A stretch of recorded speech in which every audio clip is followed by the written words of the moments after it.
തെളിച്ചമേകാൻ പൊൻപുലർക്കാലം വെളിച്ചമാകും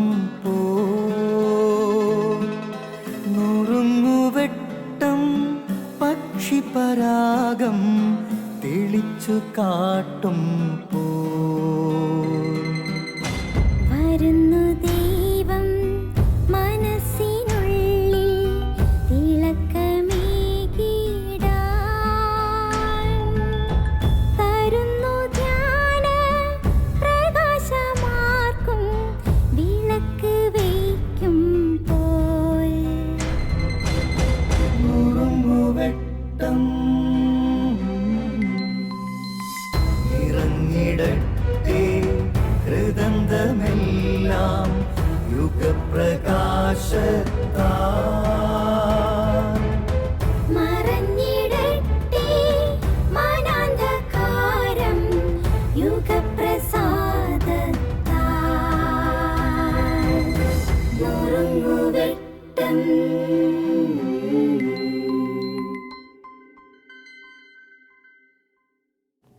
ഈശോ മിശിഹായിക്ക് സ്തുതിയായിരിക്കട്ടെ. മത്തായിയുടെ സുവിശേഷം 4-ാം അധ്യായം 12-ാം വാക്യം നമ്മളിങ്ങനെയാണ് വായിക്കുന്നത്. യോഹന്നാൻ ബന്ധനസ്ഥനായെന്ന് കേട്ടപ്പോൾ ഈശോ ഗലീലയിലേക്ക് പിൻവാങ്ങി.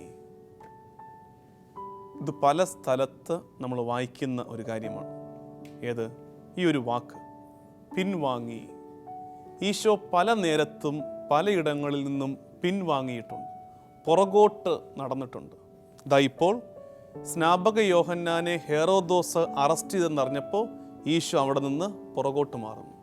ഇനി കുറച്ച് കഴിയുമ്പോൾ സിനഗോഗിൽ വെച്ച് അവനെ ആളുകൾ ബന്ധിക്കാൻ ശ്രമിക്കുമ്പോൾ ഈശോ അവിടെ നിന്ന് പുറകോട്ട് മാറുന്നു, പിൻവാങ്ങുന്നു. അപ്പം വർദ്ധിപ്പിച്ചു കഴിഞ്ഞപ്പോൾ ആൾക്കാരെല്ലാവരും അവനെ രാജാവാക്കാൻ നോക്കി. ഈശോ അവിടെ നിന്ന് പിന്നെയും പിൻവാങ്ങുന്നു, പുറകോട്ട് മാറുന്നു. ഈശോ പഠിപ്പിക്കുന്ന പാഠം എന്താണെന്നറിയാമോ? നമ്മളെ കുഞ്ഞുനാൾ മുതൽ എല്ലാവരും പഠിപ്പിച്ചതും നമ്മൾ ജീവിക്കാൻ ശ്രമിക്കുന്നതും മുന്നോട്ട് കയറണം എന്നാണ്. ഇടിച്ചിടിച്ച് കയറണമെന്നുള്ളതാണ് ലോകത്തിൻ്റെ പഠിപ്പീര്. ഈശോ പഠിപ്പിക്കുന്ന പാഠം ഇടയ്ക്കൊക്കെ പുറകോട്ട് മാറണം, ഇടയ്ക്കൊക്കെ ഒന്ന് പിൻവാങ്ങണം. വിവേകപൂർവമായ ചില പിൻവാങ്ങലുകൾ അടുത്ത കുതിപ്പിന് നമുക്ക് ശക്തി തരും. നമ്മളെ വിലക്കെടുക്കാത്തവരുടെ മുമ്പിൽ നിന്ന് നമുക്ക് പ്രസക്തിയില്ല എന്ന് തോന്നുന്ന നേരത്ത് ഒക്കെ പിൻവാങ്ങാൻ പഠിക്കണം. ചില അപകട കെണികളിൽ ചെന്ന് ചാടിക്കൊടുക്കരുത്. വിവേകപൂർവമായ പിൻവാങ്ങലുകൾ നമ്മുടെ കരുത്തു കൂട്ടും എന്ന് ഓർമ്മിക്കണേ. ജീവിതമൊന്ന് പുറകോട്ട് മറിച്ച് നോക്കിയാൽ ഇടയ്ക്കെപ്പോഴെങ്കിലുമൊക്കെ ഒന്ന് പുറകോട്ട് 2 ചുവട് വെച്ചിരുന്നെങ്കിൽ ഇന്നത്തെ പല പ്രശ്നങ്ങളും ജീവിതത്തിൽ ഉണ്ടാകുമായിരുന്നില്ല.